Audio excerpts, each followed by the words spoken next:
Hey guys, welcome back to my YouTube channel. If you're new here, my name is Miss Versatile. I am a mom, CEO, content creator, podcaster, and a girl who likes to do it all. If you're coming back on my channel, welcome back. So today's video is going to be on how to manage PCOS doing these 3 simple things. So as many of you may know, PCOS is polycystic ovarian syndrome. A lot of women between the ages of 20 to 29 get this diagnosis and they really don't know where it comes from, but there are different ways to manage your symptoms. So I'm here to let you know what are 3 things you can do when you find out you have PCOS. So the first thing is going to be acceptance. You have to accept the fact that you've gotten diagnosed with PCOS and that your life is going to be a little different than other people's lives. When I found out in April 15 of 2022, I was super devastated, I was super upset, and I didn't know what I was supposed to do.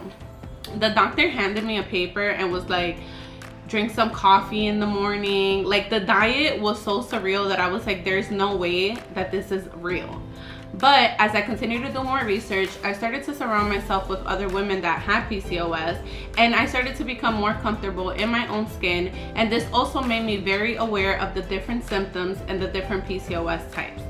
If you have PCOS or you suspect that you have PCOS, check out the link below where I offer a 21-day reset challenge in order to reverse your PCOS symptoms, and I also attach the quiz in one of the pages that will allow you to figure out what PCOS type you have. Another step into accepting that you have PCOS is telling your friends and family.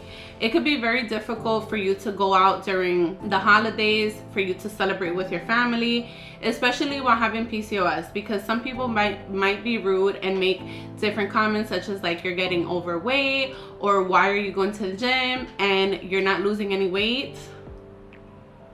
That is one of the most rudest things, because I get a lot of that, and it's just like, my body's very different. As long as you understand what your body type is and what kind of PCOS you have, don't worry about what anyone has to say. Just make sure that you're accepting and you're fully confident in your skin. The next thing I would say is to incorporate healthier habits. Notice how I said healthier.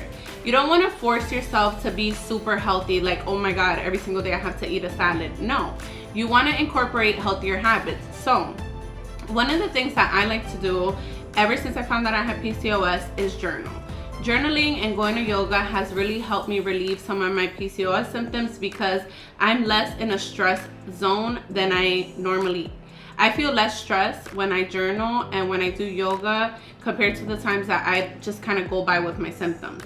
And remember, every woman is different. So depending on what kind of PCOS you have, some women get brain fog, which is something that I got a lot of. Some women get depressed, some women feel super down, and some women literally cannot get out of bed and cannot do anything. So finding ways to make yourself happy, whether it be going out for a walk, taking a bike ride, going out with friends, is definitely a good way for you to kind of incorporate healthier habits into your life. Also, I would always say to try different diets and see what works best for you. One of the diets that has worked for me while I've had PCOS was intermittent fasting and cutting back on gluten and dairy products. Over time, I was able to have a better relationship with food. As of now, I do have a semi-healthier relationship with food, but I try not to eat a lot of rice, I try not to eat a lot of bread, and I also try not to drink soda or sugary drinks. The last thing I will say is give yourself grace. Finding out that you have PCOS is super hard, and it never gets any easier, especially if you don't learn how to manage your symptoms. So one of the things that I've learned about my body is that when it's time for me to get my period, I always get super bloated. I get super emotional the days before they come. I'm super emotional during, and I get super bloated. And I've been able to visualize this during the time that I have PCOS, and I know when my body is about to be a different way. So this will help prepare me mentally so that I'm not wondering why I can't fit into certain clothes, or why when I take pictures during my cycle I look a little bigger than I normally do.